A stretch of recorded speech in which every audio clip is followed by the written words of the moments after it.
My name is Amy Dinkle, and I am a registered nurse here at Greeley County Hospital.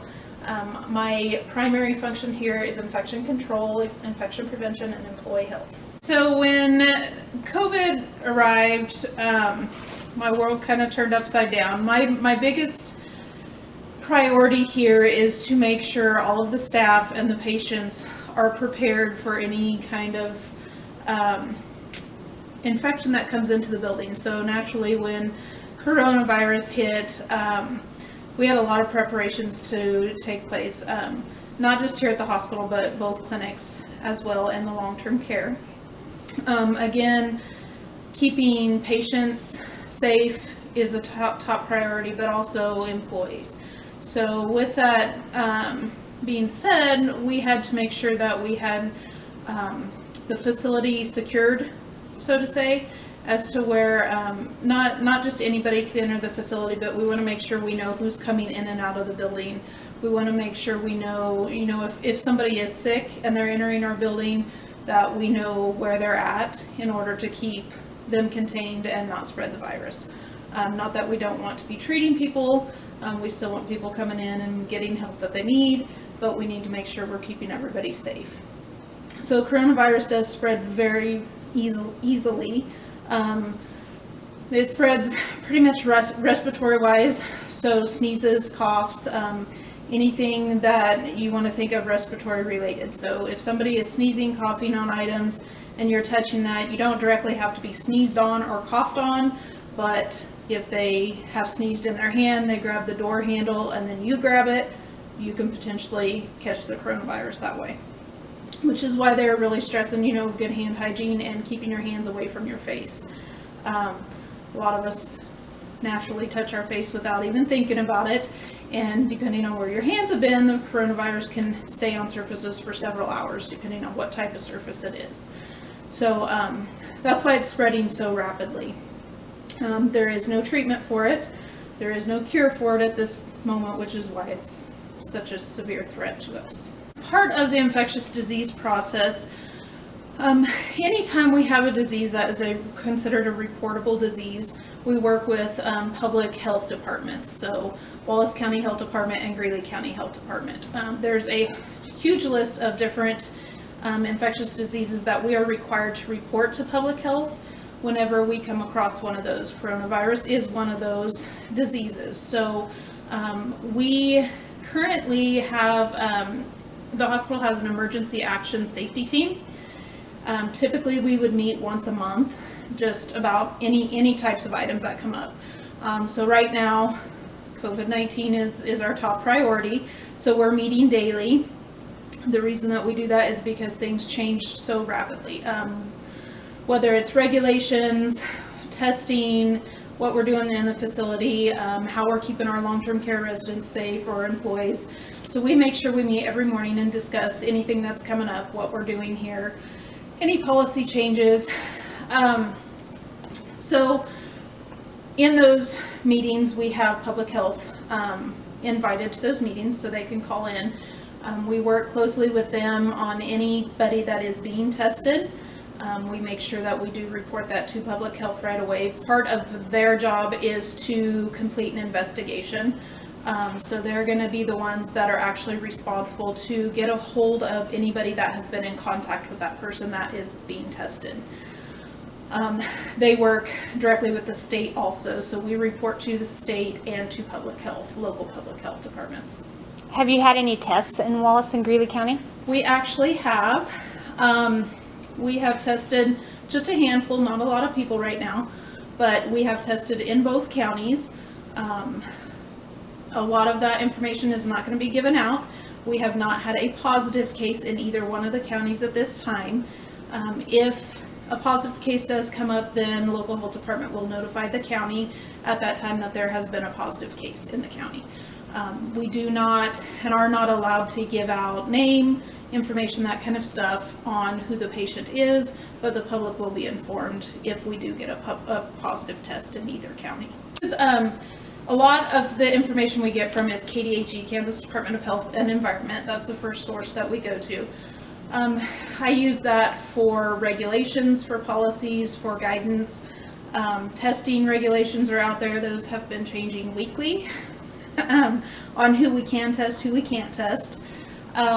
They also give out tons of guidance and information for facilities on how to prepare your facility, how to prepare for patients, how to prepare for long-term care and residents that are in the long-term care. So that is our number one source that we go to. And then if we're looking for more information or something that KDHE does not have, then we go to CDC. So that's the Federal Center for Disease Control, and that's where our two primary sources that we use. There's tons of information out there. It's just making sure you get the right information. So that's why we use those two sources. Currently, Wyandotte County, which is Topeka, has the most cases. It is spreading quickly through Kansas. It will probably actually seem to be spreading a lot faster. Yesterday, actually, KDHE kind of lifted some of the restrictions on testing. So Kansas has not been testing as many people as most of the country has. We've been really strict on who we were allowing to be tested. But as of yesterday, they really lightened up those guidelines, and as long as you have 2 symptoms, you can be tested. So we're going to see numbers in Kansas go up really fast. That doesn't necessarily mean it's bad. That just means that we're actually testing and getting those results back. That doesn't mean that there's more people actually sick. We probably have those sick people out there right now. We're just not seeing it because the testing was so strict. I'm Janie Schmidt, Greeley County Health Services Director of Nursing here. I work on the hospital side. I also help take care of the ER and the operating room currently here at Greeley County Health Services. So as COVID came up here at Greeley County Health Services, we are working hard at preparing the staff and educating the staff on what we need to do to prepare as we prepare rooms for isolation, as we prepare patients coming in to stay in our facility with COVID. So we prepared going forward with the COVID outbreak by preparing our staff with education on what COVID is and how to take care of patients with COVID. So this all started by when a patient enters the hospital, what we do as they enter and as they stay here with us and as they're being discharged during the hospital stay. Right now we have enough protective equipment on, we have stocked up. At first we didn't have a lot, so we were using cloth masks for our staff members. Now that we have stocked up on procedure masks, we are continually switching every day, but right now we have our nurses and aides, direct care staff take care of the patients. They are switching out their mask every day, so they get a new mask every time they come in. But as you all know, there still is a shortage everywhere, so we can see this change day to day. But right now we do have enough that we feel we can change out every day. If we have a COVID patient, we switch to a different type of mask, which is an N95 mask. They wear that the whole time they take care of the patient, and then they switch out every day a new mask on that mask. Yes, so with all this going on, we have re-educated our staff on how to take off PPE, protective equipment, for our staff. So they're all prepared and putting it on and taking it off. As the news says, and most doctors say, the most contamination is by taking off your PPE. So knowing that proper way of taking it off is the best way to prevent you from getting the COVID. So on a person awaiting test results or a suspected COVID, we still gown up and glove up the same way we would if they have COVID until those test results come back. And then once those test results come back, if they're negative, we stop the precautions. If they're positive, we still continue the precautions until they are released off of that by either another test or by no symptoms for so many days. What do you think is your biggest concern about the coronavirus and what it means for our communities? I think our biggest concern here in Greeley County and Wallace County is just our elderly population, hitting that population with diagnoses prior to COVID, affecting their health and the decrease in lung span and all that stuff. just affecting them the most, and our biggest population being the elderly in our communities.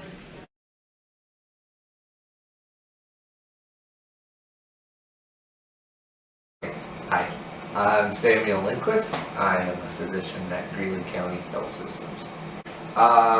So COVID is a coronavirus, which many people that work on farms with cattle are familiar with coronaviruses.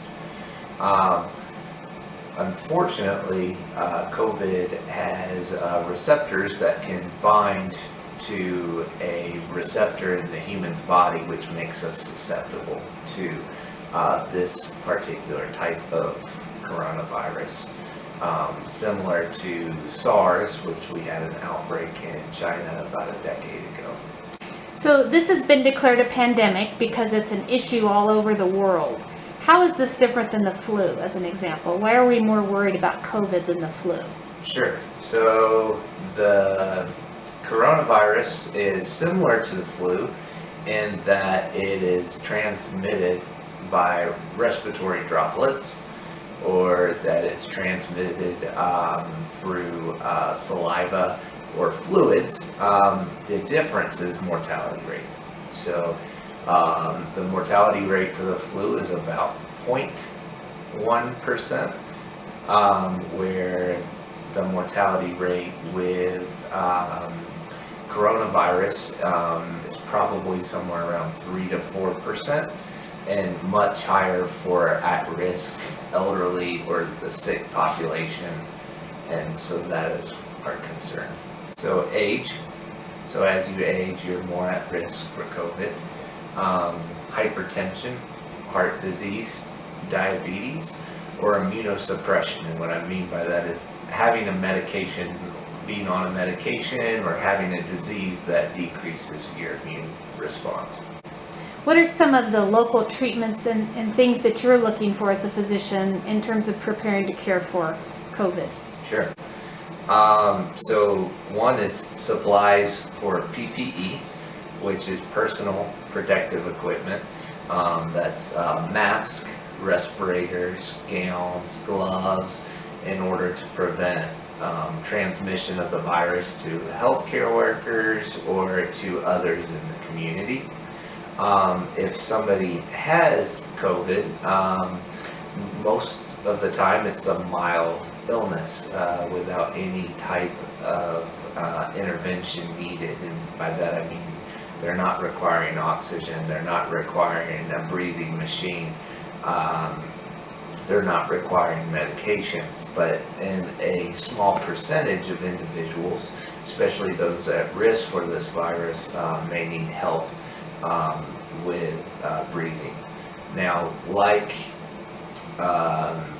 where we hear about a pneumonia or a bacterial infection or the flu, there's just not very many medications we can give to counteract this virus. It has to run its course. At the hospital, we do not have ventilators. We are able to offer oxygen support, whether that is through a nasal cannula, which I don't think we have one right here. A nasal cannula or oxygen coming in through the nose or through the mouth through a mask or a nasal cannula. The other ways we can help with breathing support is through a machine similar to this one, which is called a BiPAP machine, which pushes or forces air with pressure into the lungs and assists with breathing. Now we have to be careful with a machine like this that we don't aerosolize the virus, and so we only use this type of machine in emergencies when ventilating a patient is not readily available. So another option is high flow nasal cannula, which is a way we give high pressure of oxygen through the nose. It's humidified air, and it allows us to titrate the oxygen and give it at a high rate of flow up to 40 liters per minute. You have traveled all over the world, Dr. Lindquist, and seen a lot of different places to live and a lot of different conditions. Does that help prepare you a little bit for providing this kind of care in such a small community? Yes. Learning things from working in a third world country allows us to treat patients with low resources or minimal resources. And so oftentimes, whether you're working in Africa or Asia, you don't have access to ventilators and have to become creative with ulterior or alternative ways to treat a patient. Information that is available about the virus is plentiful, but unfortunately this is a new virus and a new strand of virus, and not much is known about it. So there's quite a few studies going on right now trying to decide whether certain antiviral medications help, or if there are alternative therapies that help prevent the severity or the spread of this virus, and we just don't know. There's a lot of unknowns concerning this virus, which can make it intimidating or scary.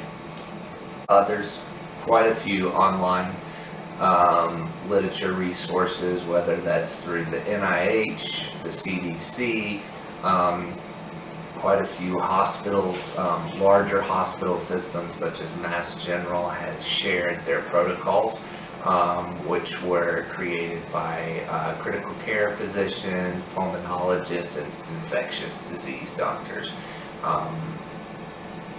As everybody else, this is new, and so there's not very many true specialists concerning this type of disease. Yeah. So as we had discussed before, most COVID cases are mild. They don't require any support, and by that I mean don't require hospitalization, whether that's for oxygen support, IV fluids, or any other type of antiviral or treatments that might be recommended. Now, if you're a part of that small percentage that's having difficulty breathing, whether that's where you've developed a pneumonia or have developed ARDS, which is the inflammatory disease that is associated with this type of virus, caused by a overproduction of pro-inflammatory and inflammatory markers, that is when we start providing support for an illness like this. Initially, we would draw labs and take a look at some markers, looking to see if your body is showing signs of those inflammatory changes. First off, though, we would look at you as a patient, and if you're sick, we're going to treat you with the appropriate means. So first off, we'd probably try to, if your oxygen levels are just too low, but not having too much difficulty breathing, oftentimes that may be able to be managed with oxygen, whether that's through the nose or through a mask. Unfortunately, if you quickly start demanding more oxygen, and by that I mean requiring more oxygen to keep from having hypoxia, which is low oxygen, we might have to go to a next step, which would be either high flow nasal cannula, which is having oxygen flow through your nose through a device at a high rate, humidified oxygen. The other step would be doing BiPAP, which is a mask-like setup that is using pressure to push air into your lungs, and that is oxygenated air and assisting with breathing. If those modalities don't work, our next step oftentimes is intubation. An intubation is when you are placing a tube down the throat in to your airway through through the mouth into the airway, and allowing a machine to assist with your breathing. Oftentimes, the patient is sedated and even paralyzed at that point to allow air movement and good airflow to occur. During this time, infection can reach the blood, so a viral infection can cause low blood pressures. We might have to give medications to keep your blood pressures up. And during this time, this would be a patient that would be transferred to a tertiary care facility or a larger medical facility. If those treatments do not work, they might consider something called ECMO, which is pretty much having a artificial lung where they're oxygenating blood for you through a machine, so your lungs and heart do not have to work as hard. So how do we transfer patients from our local hospital? How does that usually take place? Oftentimes, if we have a patient that is critically ill, we are going to use fixed wing transport, and by that I mean an airplane, to transfer the patient to a larger facility. Yeah, continue to follow guidelines such as social distancing, avoiding large crowds. If you're sick, stay home. Those are all helpful, play a large part. And if you are ill, notify somebody so we can do the appropriate workup if deemed necessary.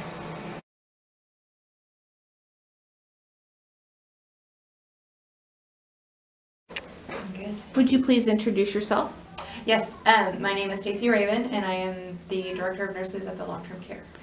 And Stacy, tell us a little bit about how COVID has affected your work and your care for your residents in the facility. It has greatly affected the work and the care. For one, everyone has to come in one entrance. Everyone has to check in through that entrance and be issued a mask. So even our residents are wearing the cloth mask to protect them. Mostly we're trying to protect them from us in case we bring it in from the outside.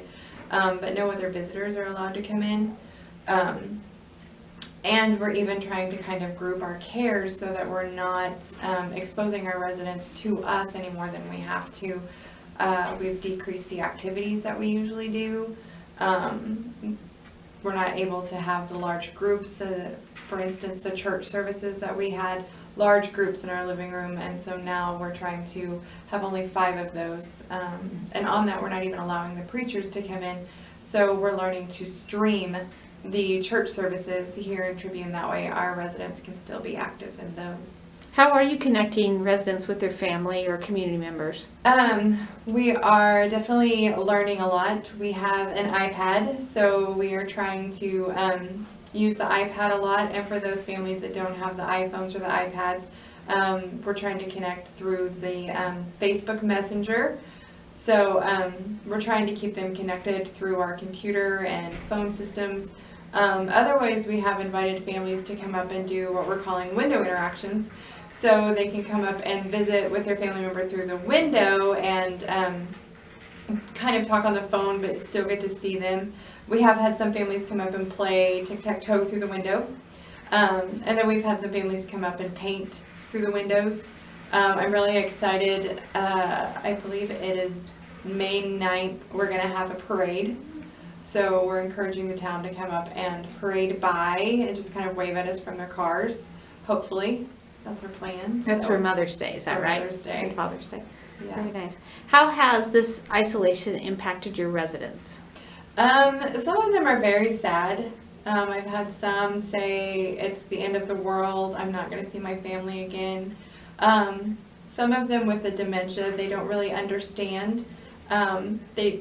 They're already confused, and then now you have healthcare workers wearing masks. So some of them think that they are infected, that there's something wrong with them, and then we're just not telling them. And then some, I think, just you lose that emotional connection. They can't tell if you're smiling or you're not, so they can't really see the emotion in your face. And so some of them just feel really emotionally disconnected. Some of them don't like wearing the mask, and so right now the regulation is if they don't wear a mask, they have to stay in their room. So they're kind of self-isolating, which makes them a little more sad, a little more depressed. We used to have around 20 people that would come out and play bingo, and now we're down to like 12 because they don't want to wear the mask, and it's uncomfortable. Some of them feel like they're suffocating, and so they just choose to stay in their rooms, which just kind of makes it sad and bleak. How are you keeping up on the rules and regulations that you have to follow? Oh my goodness, the rules and regulations, they change every day. So for me personally, I attend a meeting here at the facility every morning at 8:30. We have an emergency action team that meets to kind of stay abroad on things that are happening. And then also, so there's different, I just forgot what I want to say, but different resources that we use. One of them is called Leading Age Kansas, and they are a really great resource for me in long-term care. And we have a webinar every day from 1:30 to 2, and on that webinar are people that are actually on the Hill in Washington and watching as those things change in Washington. And then we also have representatives here in the state of Kansas that are notifying us of those things that change. I get emails at 5:30 in the morning from Kansas Department of Health or KDADS, which is Kansas Department of Aging and Disability, updating me on the things that are changing and what they're seeing. And every day we update on the new cases in Kansas and where they're located and how close they're getting to us. And to keep the residents abroad, I actually, whenever I get those emails, we actually have a board here in the facility that I've been printing and posting to that board just so they can actually keep up with what's going on and how close it's getting and the changes that are happening. It's hard to keep my staff up to date. I have 24 staff members that are in and out. Some of them work 3 days and they're off for 4, and as I said, things are changing every day, so it's really hard to keep them up to date. So we're learning. We've downloaded the WhatsApp app on our phones, and I'm trying to keep the staff updated. And then I feel like I just send out emails every day to staff like, okay, so you were supposed to keep your mask for a week, and now you can keep your mask for only a day, and oh wait, we're going to change that again, now we're wearing a cloth mask. So it changes daily, and it's hard to keep everybody updated. So we're definitely learning communication. We had our first virtual nurses meeting yesterday over the computer, so I never thought I would be doing that. But Anything else you'd like to mention? Mostly just kind of how the virtual world has helped. The IT has helped so much. Before doing this interview, I was telling Chrisanne I just did a telehealth appointment with a resident. She was able to see a nephrologist out of Garden City, actually here in my office. So since we're trying to protect the patients that live inside this facility are the high-risk patients, so we really are trying to keep them inside the bubble, but life still goes on, so they still need to see those specialists and those things. So it's really nice to be able to do the virtual world and be able to connect with those doctors, and also even with my nursing staff that's out. I don't know what we would do at this point without technology. So I think really that's stay safe. And go. Hi, I'm Katie Reynolds, Chief Human Resources Officer here at Greeley County Health Services. And in my role, I handle all of the HR aspects as well as a lot of our marketing and information and communication. Katie, tell us what some of your concerns and goals are in terms of communicating to staff and the community. Sure. So I think the biggest thing in communication is just figuring out how to communicate with everybody in an effective way. So everybody prefers their communication differently. Some people like to check their email. Some people don't have email or don't like to check it, so they prefer text messages. Others prefer reading it in the newspaper.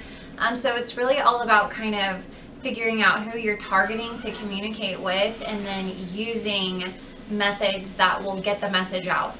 Because if you just communicate one way or in a way that isn't going to be received well, no one gets the communication and it does no good. So that's really a huge priority in communicating with staff and the public. So to do that, we try to communicate in a variety of methods. So we utilize newspaper. We have a lot of elderly population that are at high risk for coronavirus. So we still try to heavily use the newspaper. We put up flyers in locations like the post office and places like that so people will see them. We obviously use social media for our middle-aged and younger people. We also use email and texting platforms just to get the message out as much as possible. What are some of the resources that you use to obtain your information about COVID? Sure. So we, as a healthcare facility, the community is looking to us for accurate information, and that's also really key when you're communicating information like this. You want to make sure you get it from credible sources. So when we communicate messages out to the public, we make sure to take them from the Kansas Department of Health and Environment, the Centers for Disease Control, and places like that we know are credible sources for coronavirus. Anything else? I don't really think I have anything else. The other thing I might say is whenever we are communicating, I try to keep it as consistent looking as possible. So for all of our communication with coronavirus, we designed like a COVID-19 header so that all of our communications look the same. They look similar. People, when they see that visual appearance, they'll know that it's a communication for COVID. And that really helps people because there's so much information coming at people that if you can help to visualize a difference in it, that will help them to read your messages instead of maybe just sending them to spam or something like that. So, Thank you. that's all I have. One of the changes that came about after the COVID epidemic was considered a national emergency is that clinics like ours are now able to offer telemedicine appointments. We weren't able to do that for a whole list of reasons and rules that you really don't want to hear about. But this has allowed us now to offer some options for patients who don't want to travel during this time period, or maybe folks who shouldn't be coming into the clinic, such as people who may suspect that they have COVID. So one of my jobs was to create telemedicine options. We're using Zoom and Google Hangouts, and we're able to send appointments to our patients and link to them via televideo. So we have a demonstrator who's in our office. This is Burley on the other end. This is what a video appointment would look like with your clinician.